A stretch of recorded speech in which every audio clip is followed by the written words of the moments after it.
Hai para Sudaners, kumaha kabarna? Damang sadena dengan saya si Otong kembali lagi di channel Ningali Film. Pada episode kali ini, kita akan membahas alur cerita dari film Pengangkatan Para Dewa untuk bagian yang ke-6. Dan tidak usah berlama-lama lagi, mari kita mulai ceritanya.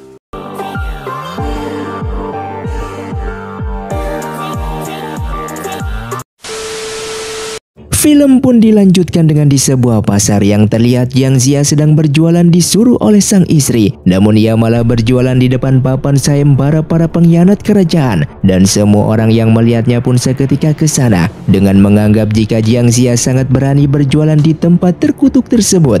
Dengan rasa penasaran kemudian datanglah Tuan Ji ke sana untuk membeli kue itu. Yang ternyata Tuan Ji ini merupakan seorang peramal yang menyadari jika Jiang Jia ini bukanlah manusia biasa. Dan setelah itu datanglah anak kecil dengan berteriak jika istri dari Jiang Jia akan datang ke sini. Mendengar hal tersebut seketika Jiang Jia pun pergi dari sana dikarenakan ia sangat takut kepada istrinya itu. Namun ternyata anak kecil tersebut telah berbohong kepadanya sehingga orang tua anak kecil itu pun meminta maaf dengan memberikan sebuah koin kepadanya. Setelah ia kembali, seketika semua barang jualannya telah menghilang dan terlihat bambu yang ia bawa itu terdapat tulisan Tuan Ji yang baru menyadari jika di hadapannya tadi itu merupakan orang yang ia cari. Sementara saat ini Yang Jian bersama Xiao Er yang berada di perjalanan. Seketika mereka ingin menyewa penginapan hingga di malam harinya dengan rasa lapar. Xiao Er pun tidur sambil berjalan dengan memakan kue yang bergambarkan kekuatan 5 elemen tersebut yang merupakan pemberian dari Jiang Jia. Dan keesokan paginya dengan mengetahui hal itu, seketika Yang Jian pun menjadi sangatlah marah dikarenakan Xiao Er telah memakan roti tersebut yang kemungkinan besar mereka akan kehilangan petunjuk untuk mencari keberadaan kelima jenderal itu. Namun tiba-tiba tangan Xiao Er seketika merasakan kesakitan dan menimbulkan sebuah simbol api. Dengan menyadari jika misi pertama mereka saat ini harus menemukan Jenderal Api. Sedangkan di istana, terlihat Kaisar Xin memberikan perintah kepada Tuan Ji untuk membersihkan abu mayat yang berada di depan istana. Dan dengan rasa hormat ia pun menuruti perintah dari Kaisar Xin. Namun di saat ia sedang membersihkannya, seketika dari belakang Menteri Lu mencoba mendukung Tuan Ji untuk memberontak berperang melawan kerajaan Kaisar Xin. Dikarenakan tindakan dari Kaisar Xin sudah di luar batas, ia tahu kerajaan Zhao saat ini paling kuat yang bisa menandingi kerajaan Shang. Namun Tuan Ji menolak hal tersebut dikarenakan ia tak ingin adanya pertumpahan darah. Ia pun rela menjadi pelayan sang Kaisar Xin asalkan peperangan tidak terjadi. Singkatnya semua menteri dikumpulkan oleh Kaisar Xin dikarenakan Kaisar Xin ingin membuat pavilion bintang di kerajaan miliknya. Semua menteri mengeluhkan pembuatan pavilion bintang tersebut dikarenakan sangat memakan waktu dengan membutuhkan puluhan tahun lamanya. Namun Kaisar Xin ingin pembuatannya harus dipercepat dikarenakan ia tak mungkin menunggu selama itu. Kemudian datanglah Gong ke istana dikarenakan ia menghilang beberapa hari. Sang Kaisar Xin menanyakan kemana saja dirinya dan Gong menjawabnya jika ia kembali ke dunia dewa untuk memperkuat kekuatannya. Ia pun berbohong supaya semua orang di sana tidak mengetahui jika ia sudah tidak memiliki kemampuan lagi dikarenakan ia telah mendapatkan hukuman dari Kaisar Dewa dan sudah menjadi manusia biasa yang tidak memiliki kekuatan. Di sisi lain terlihat Xiao Er dan Yang Jian telah mengumpulkan semua orang yang berada di kota tersebut dengan mengatakan jika saat ini mereka berdua sedang mencari keberadaan Jenderal Api. Dan seketika salah satu orang di sana mengetahuinya dengan langsung memberikan petunjuk kepada mereka berdua. Dan ternyata Jenderal Api yang mereka cari ini merupakan seorang koki. Dan dari postur tubuhnya tidak mencerminkan seorang jenderal sama sekali. Sesaat Yang Jian menjadi sangat ragu dan hendak pergi dari sana. Namun pria itu mengaku tidak ada orang lain selain dirinya yang merupakan Jenderal Api. Dengan bersamaan terlihat ada dua orang bersaudara di sebelah mereka yang duduk tiba-tiba bertengkar akibat berebut makanan sehingga mereka pun bertarung satu sama lain yang membuat kedai di sana hancur seketika. Di dalam pertarungan itu, Yang Jian bersama Xiao Er melihat dari kejauhan bahwa dua saudara tersebut bertarung menggunakan kekuatan api dan petir. Yang terlihat jelas di sini salah satu di antara dua saudara tersebut adalah Jenderal Api yang saat ini mereka cari. Setelah mereka bertarung, kedai itu pun hancur tak bersisa. Dan sesaat mereka berdua ini justru tidak menyadari mengenai apa yang telah mereka lakukan. Dan bahkan mereka merasa aneh kenapa mereka barusan bertarung. Kemudian Yang Jian pun membantu pemilik kedai tersebut dan langsung bertanya mengenai tempat tinggal kedua bersaudara tadi. Sehingga pemilik kedai itu pun dengan baik hati menunjukkan tempat tinggal mereka yang ternyata berada di penginapan tersebut. Sementara Jiang Xia yang berada di rumahnya tiba-tiba didatangi oleh Gong yang membuatnya sangatlah terkejut kenapa dia bisa berada di sini. Kemudian Gong berpura-pura meminta maaf atas segala tindakannya kemarin dan ia mau berdamai dengannya. Jiang Xia yang memang baik hati sudah memaafkannya dan tidak menaruh dendam sama sekali. Namun di saat Gong keluar seketika ia pun memfitnah Jiang Xia dan menyuruh pasukan kerajaan untuk menangkapnya dikarenakan telah dianggap sebagai pengkhianat dan pemberontak. Terlihat Jiang Xia bersama istrinya yang telah difitnah dan sedang dirantai untuk menjalani hukuman mati. Dan dari sinilah Jiang Xia baru menyadari akan kebusukan dari Gong yang memang ingin menyingkirkannya. Dan di sana ia pun tanpa sengaja bertemu dengan Tuan Ji yang sedang membawa buah-buahan. Ia pun langsung meminta bantuannya supaya melepaskan ia bersama sang istri yang saat ini sedang difitnah sebagai pemberontak oleh Gong. Sementara di dalam istana, terlihat Gong menemui sang kaisar dengan mengatakan kalau ia telah menangkap Jiang Xia yang merupakan seorang pemberontak. Sang kaisar pun menyadari kalau Jiang Xia di saat itu telah ia masukkan ke dalam penjara, namun seketika hilang entah kemana, sehingga ia pun pergi ke lokasi tempat Jiang Xia akan dibunuh. Terlihat di sana Tuan Ji memberikan buah-buahan yang cukup banyak yang merupakan hasil panennya selama ini di saat ia berada di istana. Sehingga buah itu pun dimakan oleh Daji dan ia sangatlah menyukainya. Sang kaisar lalu menerima hasil panen dari Tuan Ji dengan memberikan sebuah hadiah kepadanya. Apapun yang ia pinta, maka ia akan mengabulkannya. Terkecuali Tuan Ji pulang ke kerajaan Zhou. Tanpa basa-basi Tuan Ji meminta satu hal yaitu untuk melepaskan Jiang Xia bersama sang istri. Yang tentu saja sang kaisar menolak akan hal tersebut dan tak mungkin ia melepaskan seorang sandera. Namun Daji langsung membantah omongannya tersebut. Ia meminta sang kaisar untuk melepaskan Jiang Xia dikarenakan Kaisar Xin telah mengatakan akan mengabulkan segala permohonan dari Tuan Ji. Sehingga kaisar pun tidak boleh ingkar janji. Sebagai kaisar yang tegas dan memegang penuh ucapannya, mau tidak mau sang kaisar melepaskan Jiang Xia bersama istrinya tersebut yang membuat Gong kesal akan keputusan dari sang kaisar itu. Di tempat lain terlihat Xiao Er berhasil menemukan keberadaan dua bersaudara ini yang memiliki wajah penuh luka bernama Lei, sedangkan satunya lagi bernama Neoza. Dan Neoza inilah yang memiliki kekuatan api. Setelah mengetahui informasi tersebut, Xiao Er langsung menemui Yang Jian dengan menceritakan apa yang telah ia ketahui barusan. Misi mereka yang saat ini harus membuat Neoza yang merupakan jenderal api tersebut untuk bekerja sama dengannya. Dan diketahui Neoza merupakan bocah 8 tahun namun memiliki postur tubuh yang besar. Maka dari itu ia masih memiliki sifat yang kekanak-kanakan. Sementara saat ini, sang kaisar masih mempertanyakan perkembangan pembuatan bangunan pavilion bintang miliknya. Seketika Fei Zong sebagai orang yang bertanggung jawab mengatakan kalau bangunan itu memerlukan waktu 30 tahun baru bisa selesai. Dan Kaisar Xin tidak terima akan hal tersebut. Ia pun tetap memaksa bangunan pavilion bintang harus selesai dalam waktu 10 tahun. Dan mendengar hal itu membuat semua menteri langsung terkejut dikarenakan mustahil bisa membangun secepat itu. Tak lama kemudian Gong masuk ke dalam dengan percaya diri mengatakan serahkan saja urusan pembangunan pavilion bintang kepadanya dan ia akan membuat bangunan itu selesai dalam waktu 7 tahun. Yang membuat semua menteri di sana sangatlah terkejut dan Kaisar Xin menjadi sangatlah senang dengan mempercayakan urusan itu kepada Gong. Apabila benar-benar bisa selesai dalam waktu 7 tahun, maka Gong akan diangkat menjadi pejabat dengan status tertinggi di kerajaan Shang.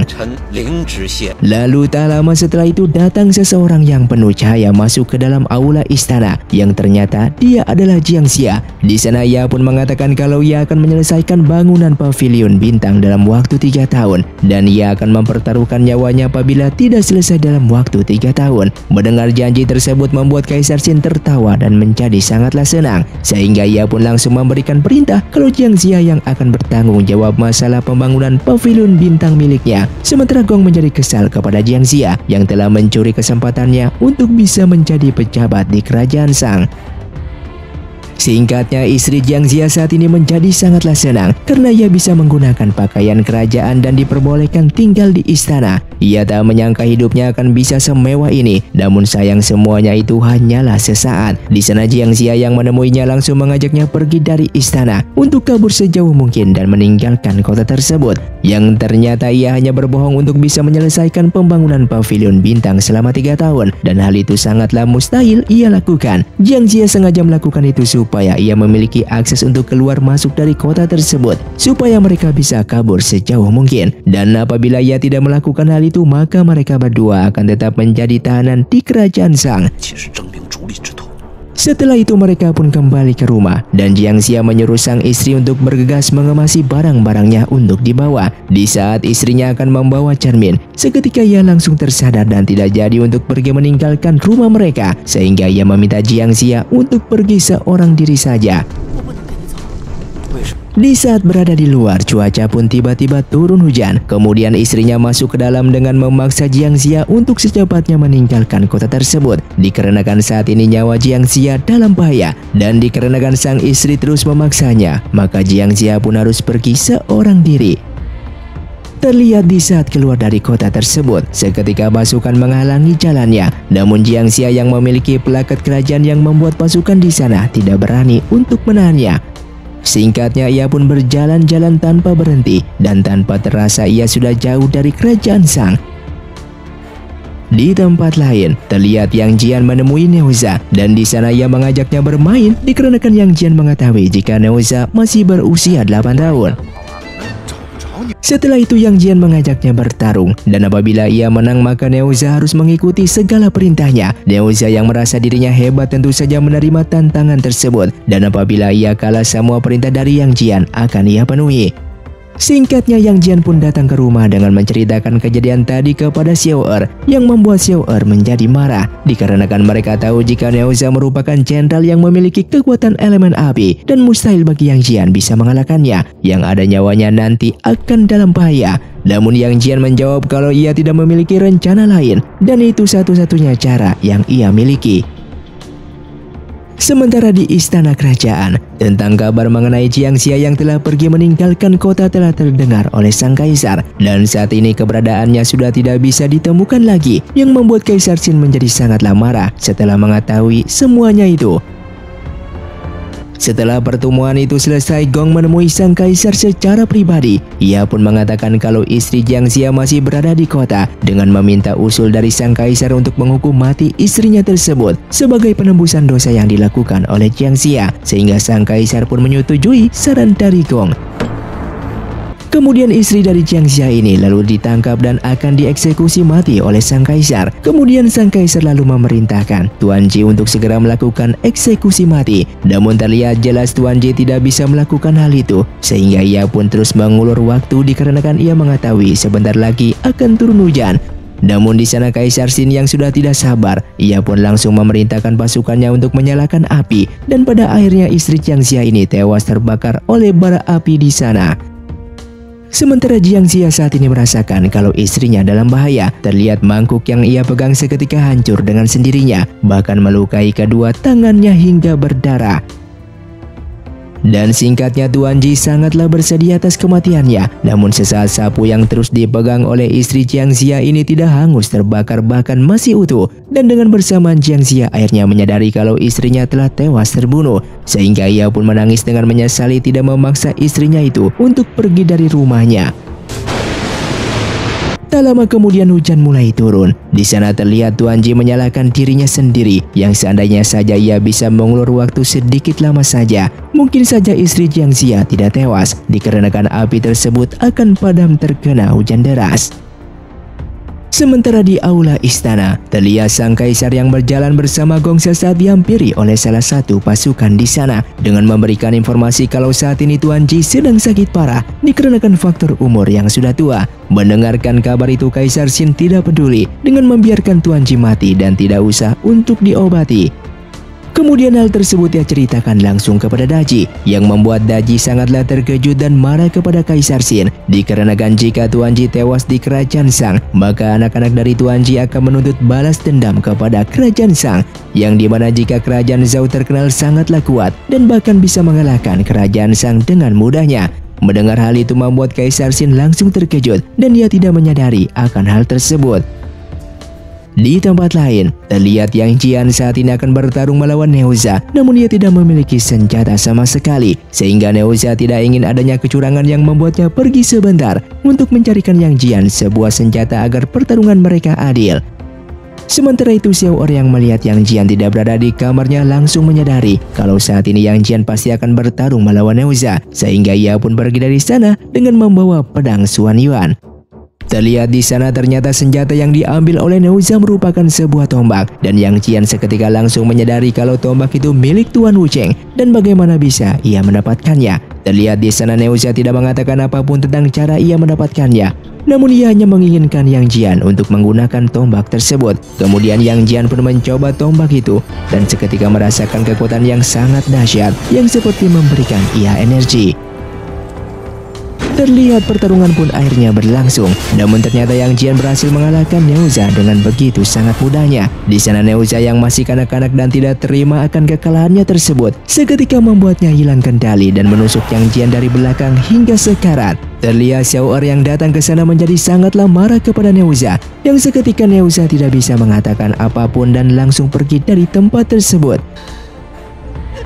Singkatnya di dalam penginapan, terlihat pemilik penginapan itu memeriksa tubuh Yang Jian dengan mengatakan jika Yang Jian memiliki tubuh yang sangat aneh dikarenakan luka tusuk tersebut tidak merusak organ vitalnya, dan tak lama kemudian Yang Jian pun tersadar kembali. Sementara saat ini, terlihat Neuza merasa bersalah atas tindakannya tersebut dan mengambil tombaknya kembali. Hingga singkatnya di malam harinya, Neuza pun menemui Yang Jian dengan meminta maaf atas tindakannya tersebut. Bahkan ia juga mengakui kekalahannya. Namun di sana Yang Jian tidak menyalahkannya, bahkan ia juga tidak dendam sama sekali. Mendengar hal itu Neuza menjadi sangatlah senang dan langsung mematahkan jarinya, yang membuat Xiao Er melihat hal itu sangatlah terkejut. Di sana Neuza menjelaskan kalau ia memiliki kemampuan penyembuhan, yang seketika jarinya itu tumbuh kembali, dan bahkan jari yang ia patahkan tadi berusaha menjadi sebuah tanaman obat supaya bisa mengobati luka dalam di tubuh Yang Jian. Tidak hanya itu, Neuza pun mengatakan jika ia siap menerima perintah apapun dari Jiang Xia, yang membuat Yang Jian langsung menjawabnya jika ia menginginkan Neuza ikut bersamanya. Dikarenakan saat ini ia sedang mengumpulkan 5 orang jenderal pengendali kekuatan 5 elemen, dan Neuza yang mendengar jawaban itu seketika langsung menerima permintaannya tersebut. Ia akan mengikutinya dan siap membantu Yang Jian, yang membuat Xiao Er dan Yang Jian menjadi sangatlah senang dikarenakan mereka berdua telah berhasil mendapatkan salah satu jenderal pengendali elemen.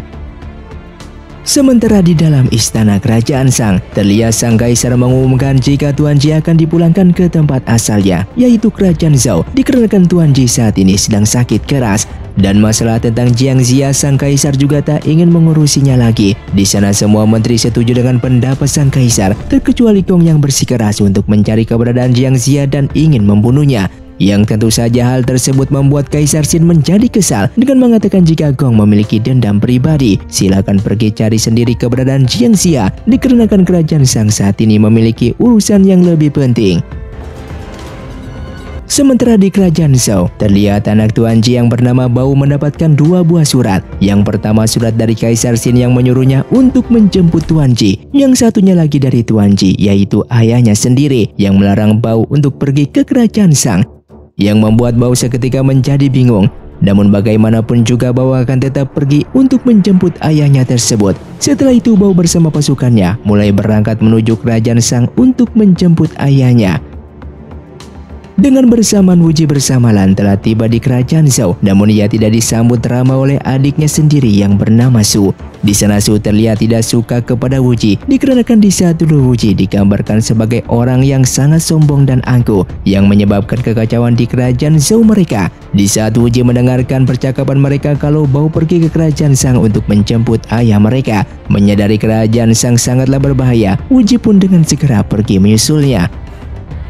Singkatnya, di saat perjalanan, terlihat Bao tidak sengaja bertemu dengan Jiang Xia dikarenakan ia tak mengenal sebelumnya. Bao pun bertanya siapakah dirinya.